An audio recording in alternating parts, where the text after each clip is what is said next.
This show was brought to you by MKB Bank, SAS, and EY's Forensic and Integrity Services team.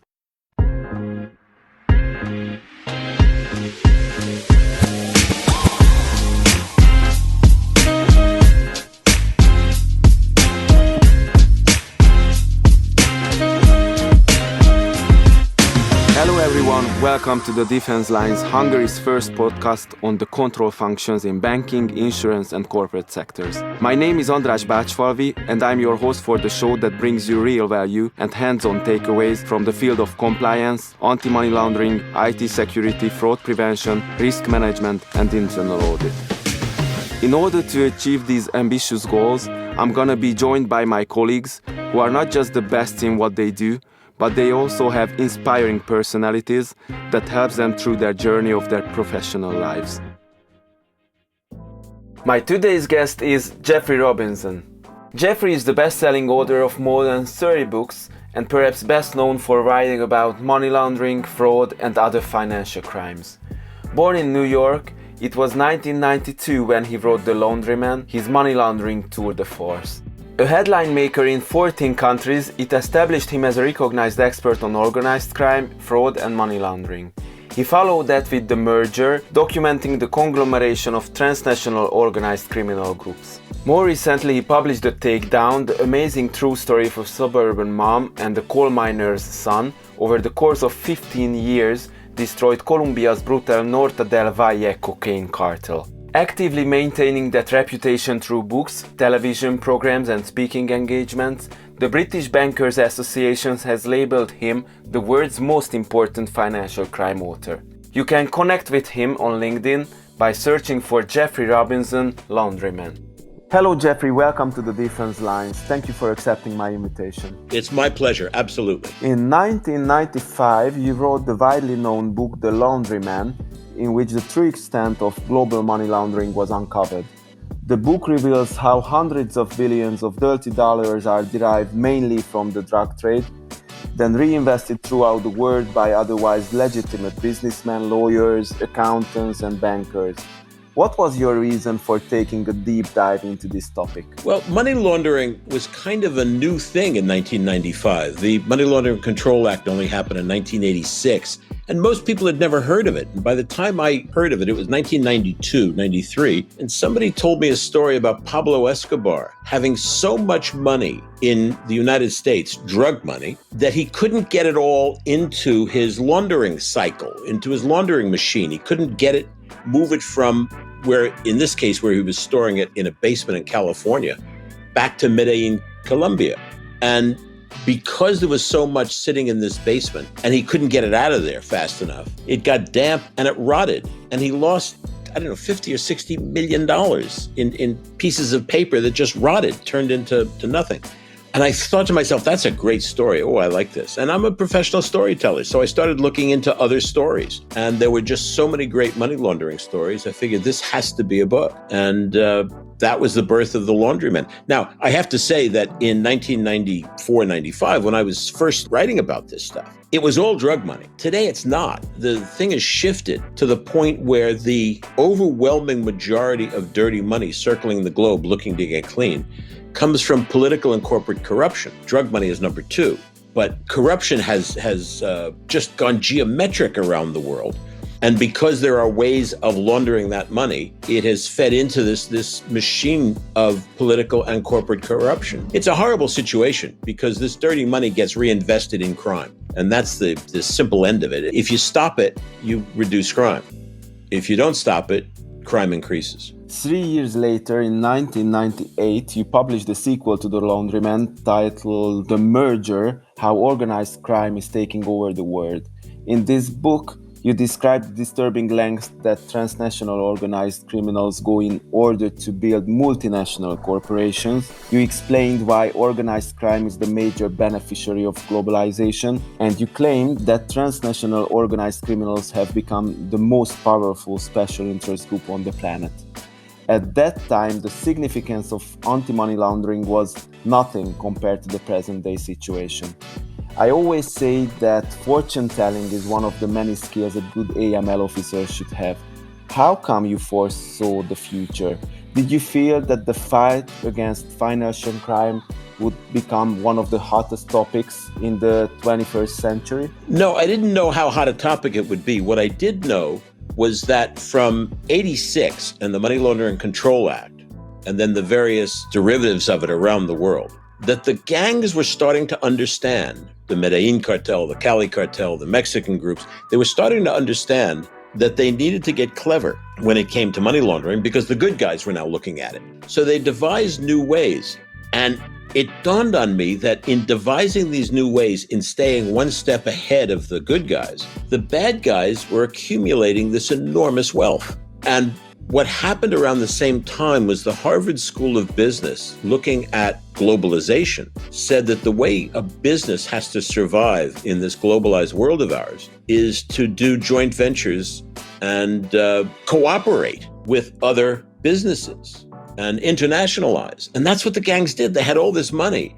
So you suddenly had the Cali group cooperating with the Sicilian mafia, because the Sicilians had heroin and the Colombians had cocaine, and they were doing exchanges. So you had this, they were responding to the Harvard School of Business the way legitimate businesses should, except they, of course, were illegitimate businesses. And they had so much money that the internationalization or the conglomeration of international organized crime was just a very obvious topic. We can read about enormous fines and penalties because of AML breaches. The news is always about the financial institutions and in some cases about the employees of the banks. These fines are of course important, it is a proper tool in the supervisor's hand, but to serve the society's sense of justice, the criminals whose ill-gotten gains were laundered in the first place must be jailed.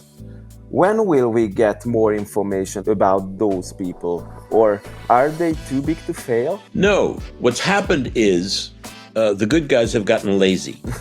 Flat and simple, it's laziness. To fine a bank is just lazy because it takes a lot more effort to go after the bankers and the lawyers and the accountants, the gatekeepers who are doing this money laundering. What they found is, you know what, we probably can't get the banker, we may not be able to get the lawyer, we can't get the accountant. So what we'll do is we'll levy a $50 million fine against the bank, and the bank will say, okay, we'll be better next time. Except the bank simply writes it off as the cost of doing business, and it doesn't get better next time. Exactly. You've got a case right now in England. The Financial Conduct Authority, which is the British regulator, has been asleep for the last 20 years. They're comatose. They're completely useless. They've decided they have to pretend like they're doing something. So they have gone after NatWest, and they have charged NatWest, the bank, for criminal money laundering. It's the first time that the FCA has actually charged anybody criminally because they really don't know what they're doing. But then they said, we're not going to charge any of the bankers. Now, think about this. I mean, it's completely ludicrous. If the bank has committed criminal money laundering, what is the bank? It's made up of bankers. Yeah, it's exactly. the employees. So if the employees have done it in the name of the bank, why not go after the employees? Well, what that says to me is that the FCA, besides not having a clue what it's doing, doesn't have much of a case either. Because if they had a case, they would go after the bankers, or somebody would go after the bankers, you'd think. Instead, I think what's going to happen is the FCA will make some sort of a settlement with the bank will pay the fine, and the criminal charges will just disappear because the FCA wouldn't know what to do with them if they charged the criminals with money laundering. I mean, that's what kind of a joke this has become. You had HSBC caught in the world's largest money laundering system when they were laundering drug money in the Mexican branches of HSBC. And it's a British bank housed in Britain. The Brits did nothing. They cowered. They peed in their pants under their desk for fear of taking on HSBC, which they saw as being too big to fail. The Americans said, oh, we'll take care of it. And the Brits were happy to let the Americans fine HSBC $1.9 billion. Not bad. That's a lot of money. And I know the guy who paid it. He was then chairman of HSBC. He was a friend of mine, and he was trying to put the bank back together again after the people before him got caught doing all this stuff. He paid the $1.9 billion. They wrote it off. The shareholders ended up paying for this, not the guys who were in senior management at the time. They retired and got their pensions. So it's the shareholders who paid for it, and nobody went to jail. And what about the criminals? I mean... Well, that's right. I say it's very simple. If you want to put a dent in global money laundering, you go after the gatekeepers, you go after the bankers, the lawyers, the accountants, the company formation agents, the brokers, the real estate people who are actually actually doing the money laundering. And you put them in a 6x6 prison cell for 20 years with a guy named Bruno who's got 2 fang tattoos on the side of his neck. Yeah. And that sends a real message to the guys who are on the outside and thinking about doing it. If they know they're going to jail, they're going to think twice. If they say, well, the bank will bail us out and the bank will pay for it, they don't care. Because the people who could put an end to money laundering, the gatekeepers, are the very ones who are making a living doing it. When we talk about money laundering or any kind of financial crime, we can't neglect the fact that many corrupt politicians are involved. Politicians who are in charge, politicians who are responsible for setting the right legal framework. This causes a huge conflict of interest. How can we solve this issue? Well, look where the politicians are. In some cases, the politicians are running the country with the bad guys. I know of instances where politicians in Eastern Europe are the cigarette smugglers. It's the politicians themselves who are working this cigarette smuggling game, creating all this money that they have to launder someplace. They can't spend it in their country because it's too obvious, so they go offshore.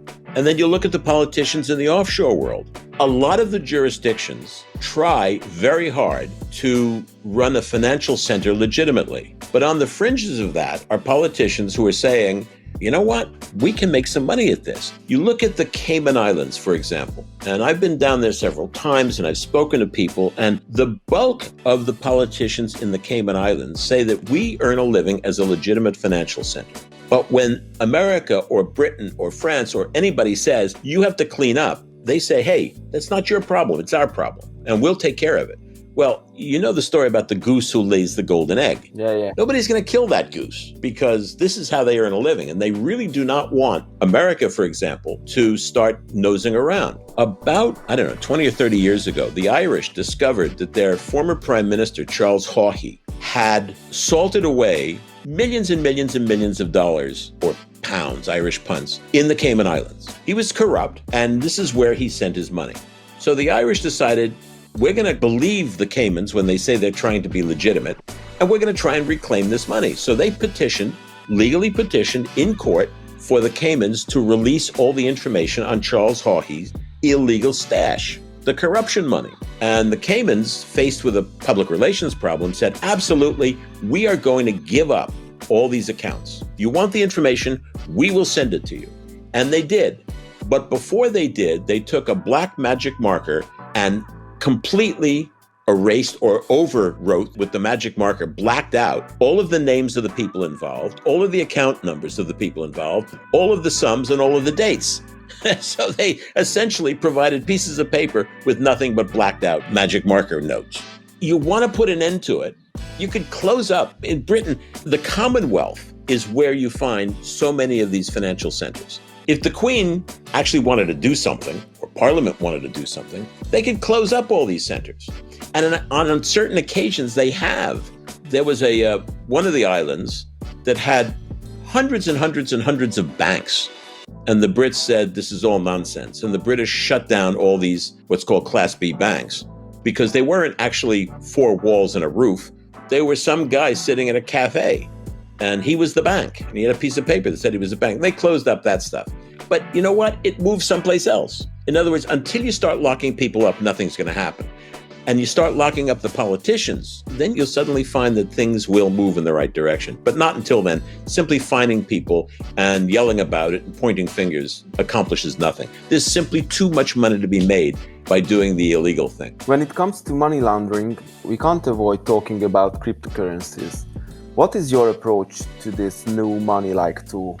Does the current EU or US cryptocurrency regulation go far enough? No, I have been quite vocal about Bitcoin. I wrote a little book for Amazon, and it's a little ebook called Bitcon, Bitcon, because Bitcoin is a scam.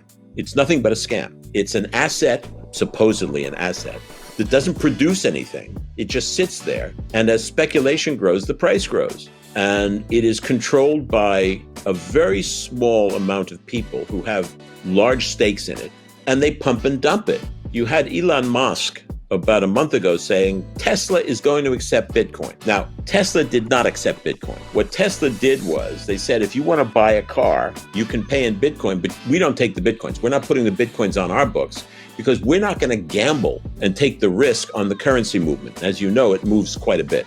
So you go to one of the exchanges, you give them the Bitcoins, they will give us the dollars for the cars. Well, the other day, and Bitcoin rose with Musk's approval, rose to about, almost $60,000 a coin. The other day, Musk said, no, we're going to stop accepting Bitcoin. It's an environmental disaster, which it is, by the way. That's a whole other side of it. The mining of it requires so much electricity that's creating a terrible environmental disaster. He said, we're not accepting Bitcoin anymore. And the price dropped. I think it's down to 42 now. So it dropped 22 or 25% just on Elon Musk's word. I mean, you can't have a currency, and it's not a currency, but you can't have a currency that's based on Elon Musk. Sorry. It doesn't have a real fundamentum. No, there's nothing. It operates strictly with speculation. Now, you get these grifters, you get these snake oil salesmen who go on the financial programs and say, it's digital gold. It's the same thing. Well, it's not. It's not at all digital gold.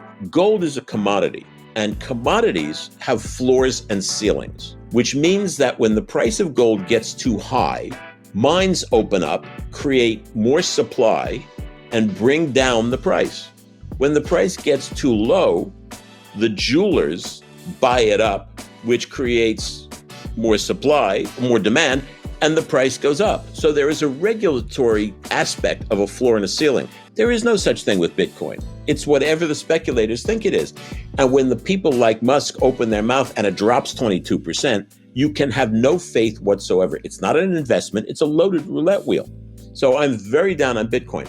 Now you've got Dogecoin, and that's supposedly mined slightly differently, and that shot up. But again, the value is based on what? It's based on grifters and snake oil salesmen buying it up and saying, look, the price is going up. And suckers and the gullible saying, oh, it's an investment, I'll buy it, and it'll go up. And then soon it will crash and they will lose their money. This is not something that the faint of heart should be playing with. It's a pump and dump scam. I have no time whatsoever for it. Now, what may happen, and the Canadians tried it, didn't go far enough, but what may happen eventually is governments may get into it. Now, if the US government did digital dollars or crypto dollars, and Hungary did crypto money, and the Brits did crypto pounds, you could solve one real problem, which is small coins. You wouldn't have to mint pennies. It costs like almost 2 cents to mint a penny in America. It's ridiculous. The Canadians tried it with crypto, what they call loonies and toonies, which are $1 and $2 coins. And the idea was that if you were in a train station and wanted to buy a pack of gum, instead of reaching into your pocket for lots of change, you could simply put your smartphone on the thing and pay for it with these crypto Canadian dollars. That's probably a good idea. But when the government's involved, you can regulate it, you can control the swings of price swings, and you have a legitimately backed currency.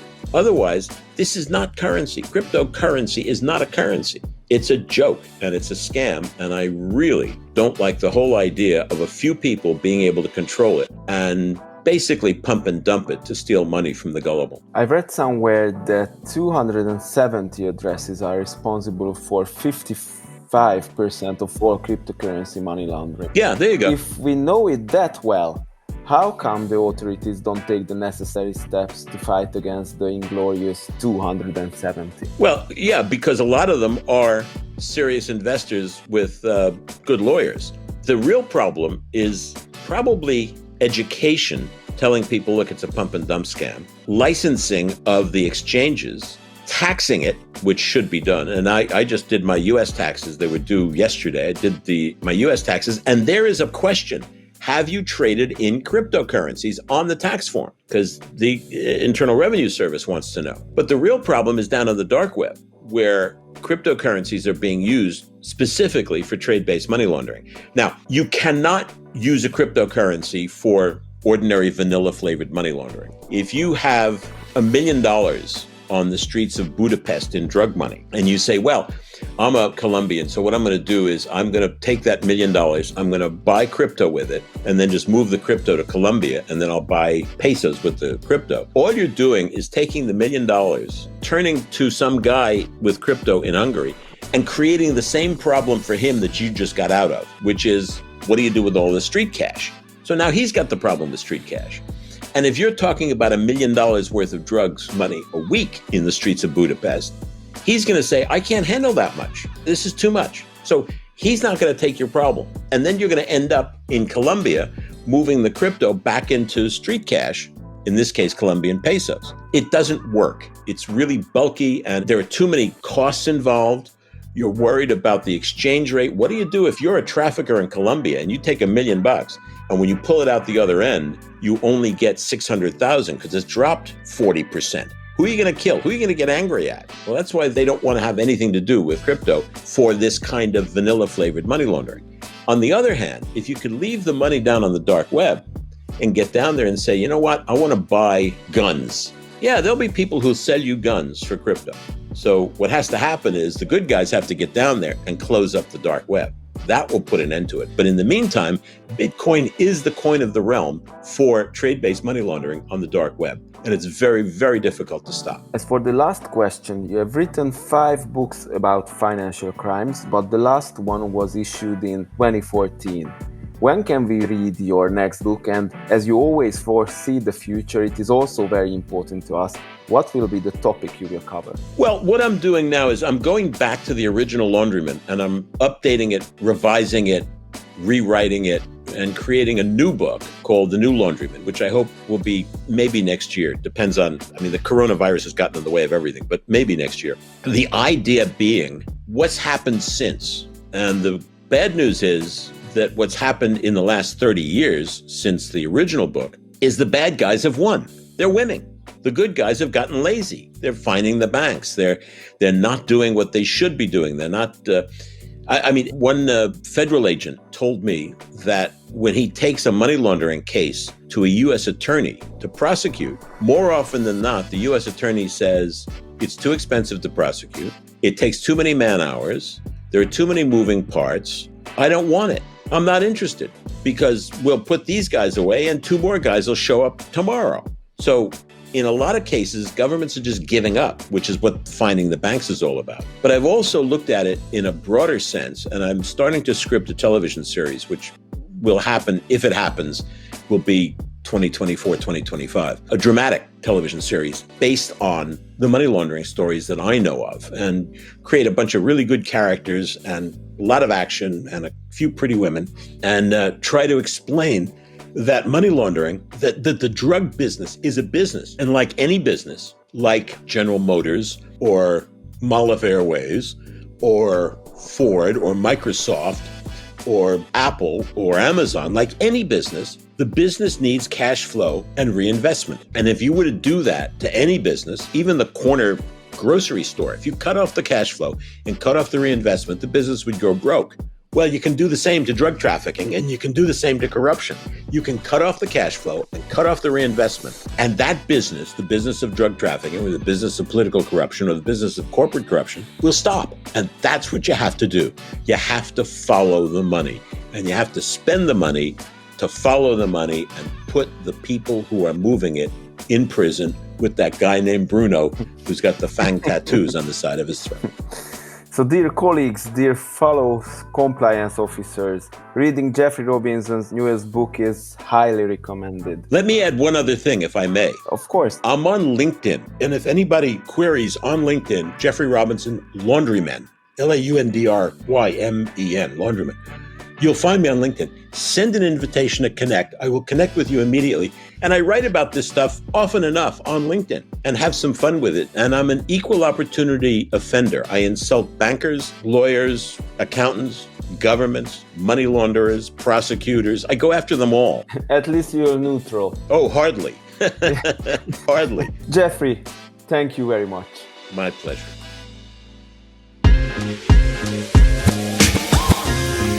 Thanks for joining me today. You have just listened to The Defense Lines, the podcast for the control functions.